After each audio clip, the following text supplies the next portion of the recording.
Welcome to ఆర్ఫే TV news. రోజుకి 300 నుంచి 400 ట్రాక్టర్లతో మట్టి తోలకం, డిఎల్ఐసి పర్మిషన్ లేకుండానే భారీగా మట్టి దోపిడీ, గ్రామ విఆర్ఓను కూడా లెక్క చేయని మట్టి బాబులు, అధికార అండదండలతో చెలరేగిపోతున్న మట్టి దొంగలు, అటువైపు కన్నెత్తి చూడని రెవెన్యూ సిబ్బంది. గ్రామంలో రాత్రి పగలు మట్టి తోలడంతో గ్రామస్తులకు కంటి మీద కునుకు లేకుండా పోయింది.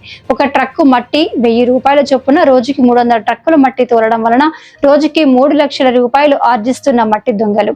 అధికారులు తక్షణమే స్పందించి ఈ మట్టి తోలకాన్ని ఆపవలసిందిగా గ్రామ ప్రజలు కోరడమైనది.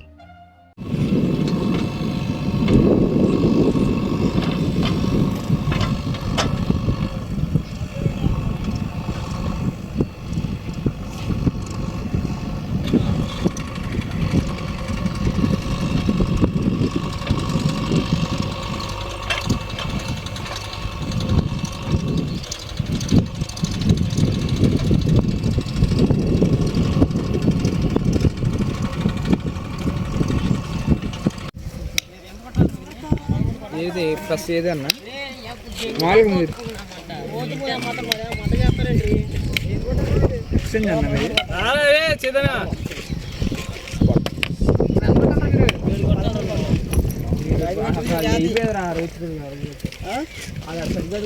ముందు ఆట ఆడితే అవ్వాలి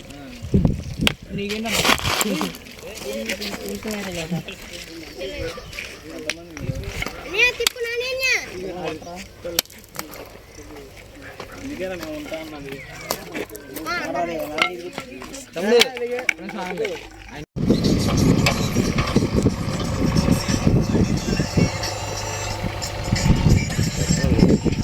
వచ్చా